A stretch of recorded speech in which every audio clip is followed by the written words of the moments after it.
할렐루야, 굿TV 세상을 보는 창 5세 고감을 시청하시는 시청자 여러분, 저는 제주 조수교를 섬기는 주성학 목사입니다. 5세 고감 세상을 보는 창을 통해 사람을 바라보는 여러분의 이해가 깊어지고 그리고 세상으로 향하는 여러분의 시선이 넓어지기를 진심으로 바랍니다. 우리는 다양한 문화와 그리고 종교가 물리적 경계를 넘어 유통되고 또 소통하는 시대에 살고 있습니다. 여러분이 즐겨보는 드라마 속에는 타종교의 세계관이 들어있고 또 노래와 대중문화 속에는 이미 다른 문화권의 정서가 녹아들어 있습니다. 옳다, 그르다를 논하기 전에 이미 그것들은 여러 가지 상품과 결합되고 또 소비되고 있습니다. 저는 시청자 여러분과 인도 고대 지혜자들이 전해준 삶에 대한 이야기, 또 종교와 문화에 대한 이야기를 나누고 있습니다. 저는 인도의 현장 선교사로 사역을 했기 때문에 선교사의 마음으로, 그리고 인도 고대 종교를 연구한 종교학자의 시선으로, 그리고 지역교회를 섬기는 목회자의 심정으로 종교와 인간에 관한 여러 가지 주제로 이야기를 나누도록 하겠습니다. 오늘의 주제는 두려움입니다. 먼저 말씀 한 구절을 세번역 성경으로 읽어드리겠습니다. 이사야 12장 2절의 말씀입니다. 하나님은 나의 구원이시다. 나는 주님을 의지한다. 나에게 두려움 없다. 주 하나님은 나의 힘, 나의 노래, 나의 구원이시다. 두려움이라고 하는 감정은 강력한 에너지를 가지고 있습니다. 이것은 사람의 삶을 망가뜨리는 파괴적인 힘이 될 수도 있고 좀 더 높고 승화된 가치로 인간의 삶을 나아가도록 하는 추진력이 될 수도 있습니다. 러시 더주어라고 하는 작가는 두려움의 기원과 속성이라는 책에서 이렇게 이야기합니다. 두려움은 우리 삶과 세계에 영향을 미치는 강력한 감정이다라고 정의했습니다. 두려움과 종교는 밀접한 관계가 있습니다. 두려움 때문에 종교를 갖기도 하고 또 종교는 두려움을 극복할 다양한 방법을 사람들에게 소개하기도 합니다. 특히 인도 종교는 이와 관련해 좀 더 구체적으로 방법을 소개하고 있습니다. 여러분이 잘 알고 있는 석가모니, 그리고 자이나교의 마하비라는 생로병사에 대한 두려움으로 고민했습니다. 그리고 그들은 왕국의 지배자가 되는 것을 포기하고 수행의 길에 들어섰습니다. 고대 인도인들은 두려움을 극복해야 할 어떤 것으로 보았습니다. 누가 두려움을 느끼는가? 불완전하고 온전하지 못한 삶의 결과물이 두려움이라고 이해했습니다. 그래서 두려움을 극복하고 완전한 평안에 이르는 것이 고대 인도 수행자들과 지혜자들의 목적이었습니다.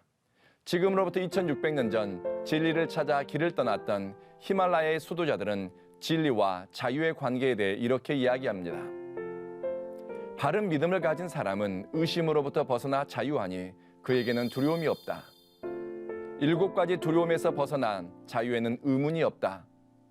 그러면 7가지 두려움이 무엇이냐? 현세의 삶에 대한 두려움, 죽음 이후에 대한 두려움, 보호받지 못한 것에 대한 두려움, 통제할 수 없는 상황에 대한 두려움, 고통에 대한 두려움, 예측할 수 없는 사고에 대한 두려움, 그리고 죽음에 대한 두려움이다. 인도의 고대 지혜자와 수행자들은 인간의 삶을 오랫동안 살펴보고 인간의 삶을 이해하기 위해 애를 썼습니다. 도대체 고통은 어디에서 오는가? 왜 인간은 생로병사의 길에서 벗어날 수 없는가? 인간이 느끼는 희로애락의 감정과 그것을 넘어설 수 있는 길은 도대체 무엇일까? 찰스 프레드의 인간은 왜 악에 굴복하는가라고 하는 책에서 악의 근원을 두려움이라고 부르기도 했습니다. 두려움은 사람에게 그릇되고 악한 행동을 선택하게 하거나 또 두려움을 회피하기 위해 사람은 타인에게 파괴적인 행위를 한다고 합니다.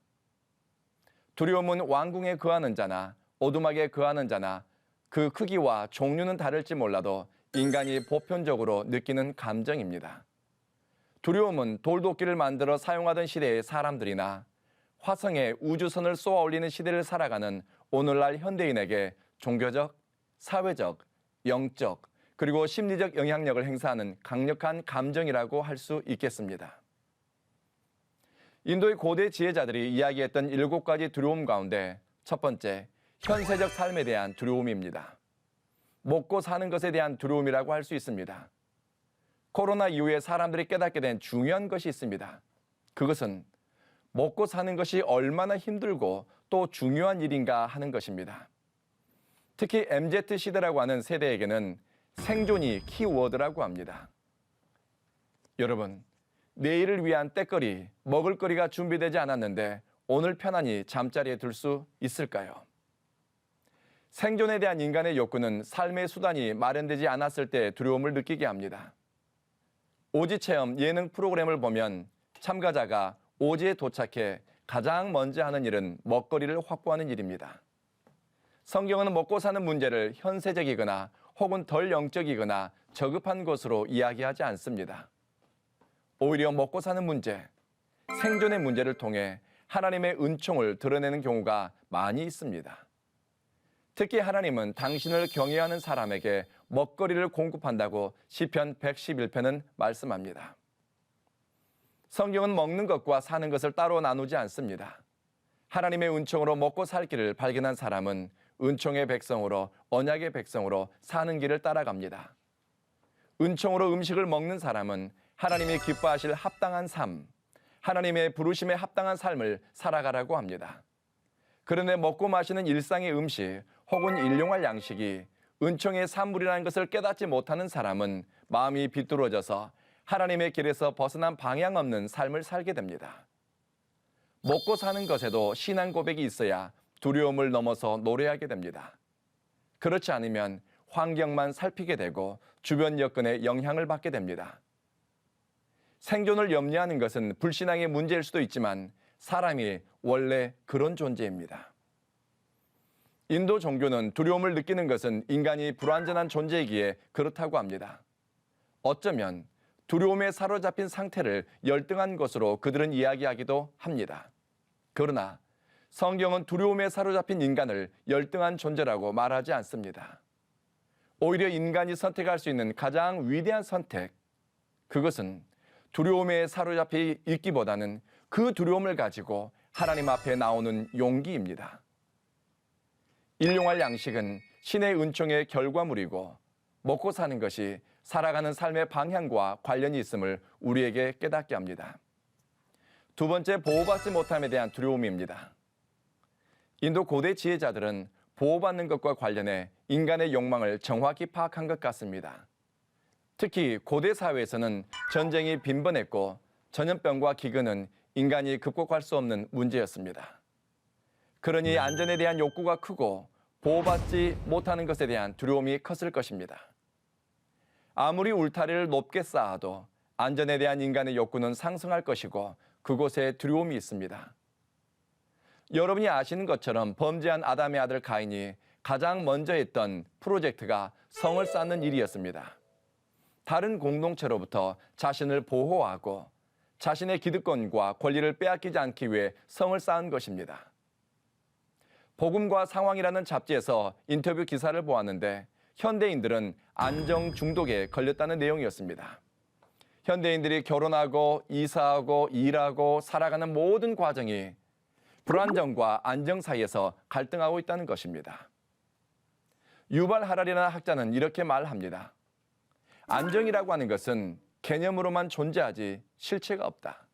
마치 저기 수평선이 보이지만 막상 그곳을 향해 가보면 수평선의 실체가 없는 것처럼 말이다. 끊임없이 안정에 대해서 울타리와 삶의 버팀목을 구하지만 실상은 인간의 삶의 기초는 생각보다 부실할 수도 있습니다.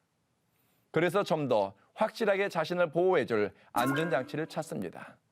사람이든 관계든 물질적인 배경이든 사회적 영향력이든 등 비빌 언덕 혹은 삶의 울타리를 필요로 합니다. 성경에서 등 비빌 언덕이 없이 하루하루를 버텨냈던 사람 가운데 한 명이 다윗입니다. 자기의 목숨을 빼앗기 위해 뒤를 쫓는 사울 왕의 군대, 내일에 대한 기약 없이 긴 밤을 잠들지 못하고 깨어 있어야 하는 상황에서 그가 드렸던 기도는 우리에게 많은 영적 교훈을 줍니다. 여호와여, 나의 반석이여, 나의 요새시여, 나를 건지시는 이시여, 나의 하나님이시여, 내가 그 안에 피할 바위시여, 나의 구원의 뿌리시여, 나의 산성이시로다. 안전을 보장할 수 없는 상황에서 그가 뜻을 가지고 선택했던 것은 하나님을 의지하는 일이었습니다. 성경은 보호받지 못하는 두려움을 극복하기 위해 인간이 할 수 있는 최선의 선택 가운데 하나는 하나님을 의지하는 일이라고 우리에게 교훈합니다. 세 번째 두려움은 통제할 수 없는 상황에 대한 두려움입니다. 인간은 자신의 삶을 스스로 통제하거나 조절할 수 없다고 느낄 때 두려움을 느낍니다. 고대인들에게 스스로 통제할 수 없는 상황은 자연재해나 전염병 같은 것이었습니다. 비가 오고 홍수가 나고 바다가 넘치는 일은 인간의 능력을 벗어난 일이었습니다. 오늘날에도 코로나 바이러스를 포함해 인간의 힘과 능력, 제도와 권력으로 통제할 수 없는 상황들이 많이 있습니다.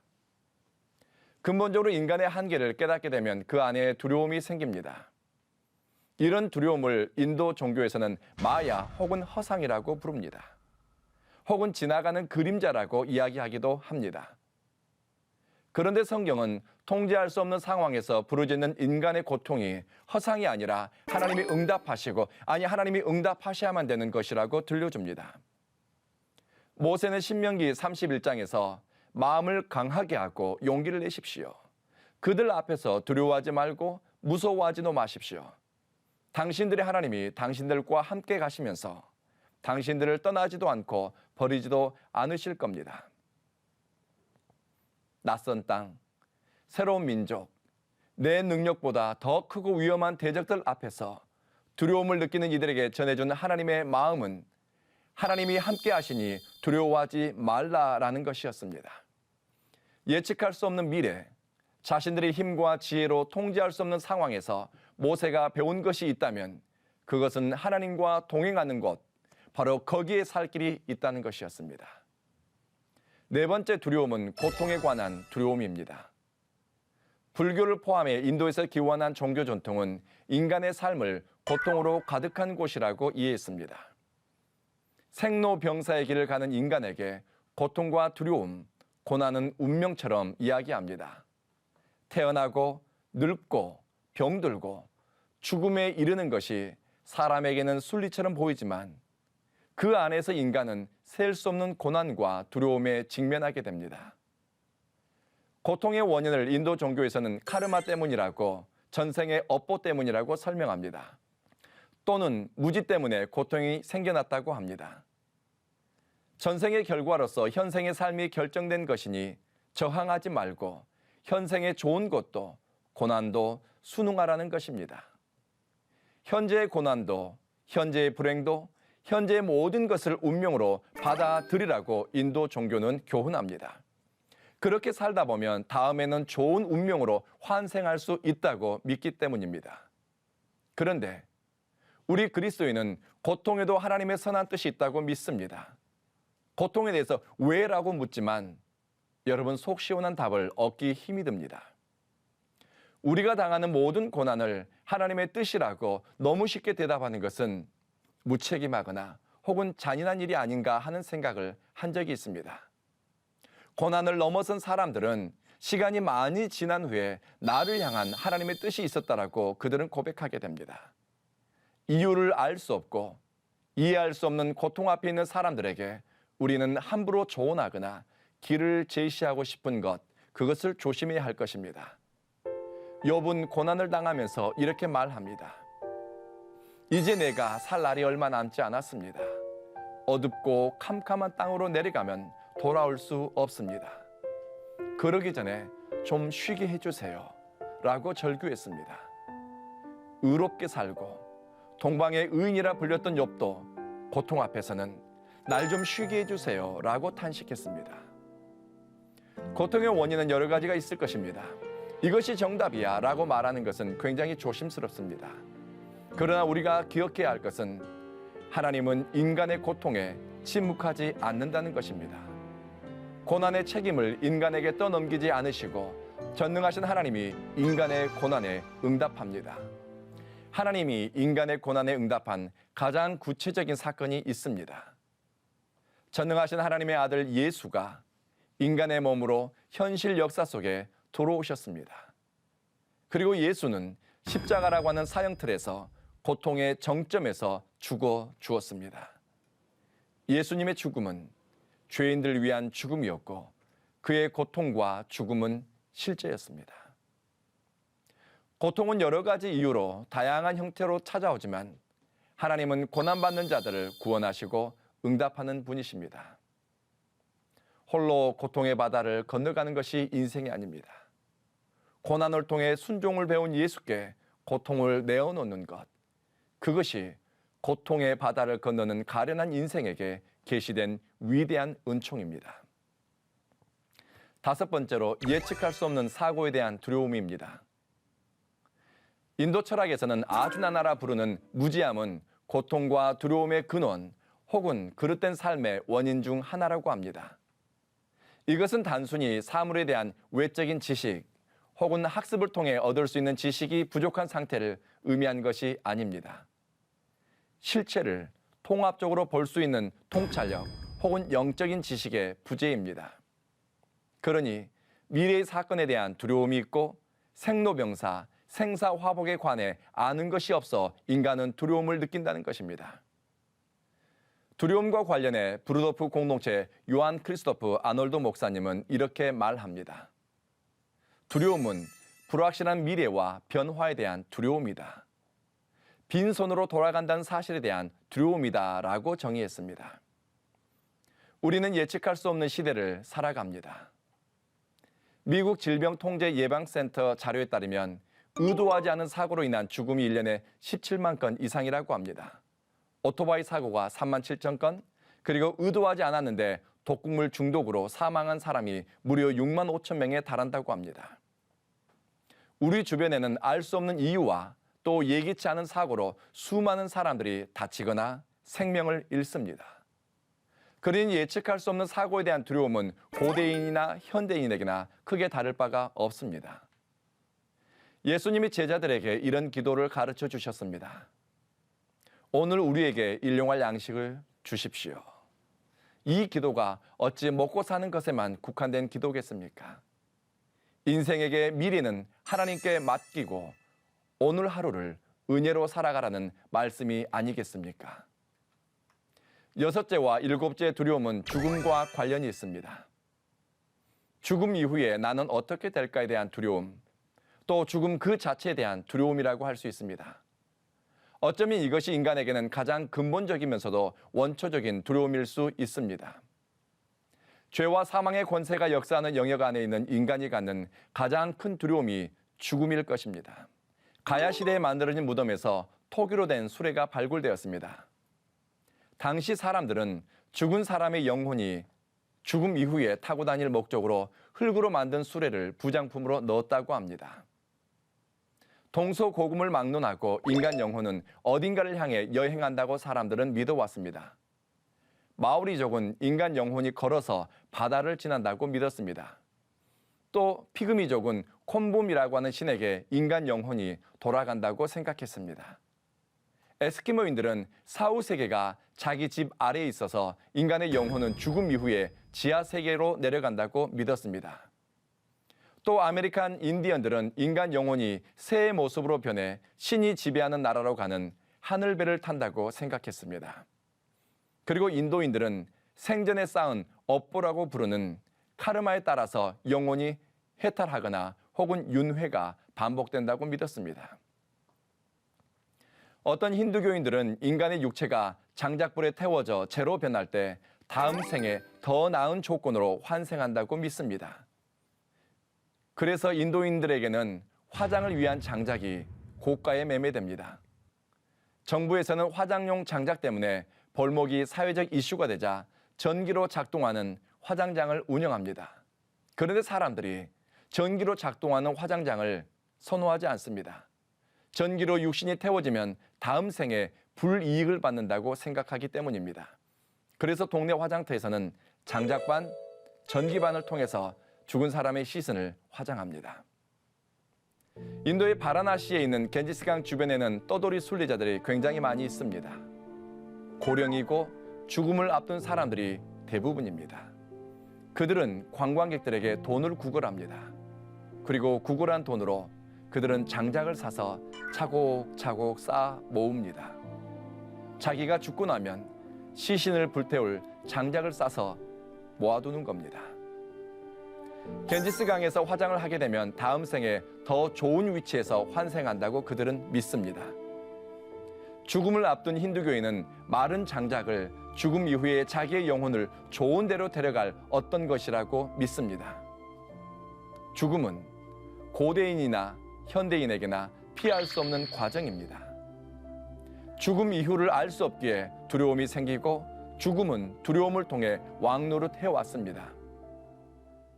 존 스토트의 강의 The Sovereignty of God, the Son에서 인용한 구절로 강의를 마치도록 하겠습니다. 우리가 두려워하는 것들이 모두 주님의 발 앞에 있다고 한다면 우리가 어떻게 두려움에 사로잡힐 수 있겠습니까? 예수가 주님이십니다. 당신이 두려워하는 것은 무엇입니까? 당신이 두려워하는 것들은 주님의 발 앞에 있습니다. 예수 그리스도가 죽음을 무너뜨렸습니다. 예수 그리스도가 죄와 죽음을 이기셨기에 우리는 죽음에서 구원을 얻습니다. 그렇습니다. 두려움을 느끼지 않는 사람이 위대한 영혼이 아니라 두려움이 발목을 붙잡더라도 그것을 넘어서 끊임없이 앞으로 진보하는 사람이 위대한 영혼의 소유자입니다. 두려움은 우리를 기도하게 만들고 근심과 염려는 우리의 현재와 미래가 주님의 손에 달려있음을 고백하게 합니다. 하나님의 말씀으로 세상을 이해하고 바라보는 마음의 창이 여러분 안에 열리기를 소망하며 이 시간 마치겠습니다. 감사합니다.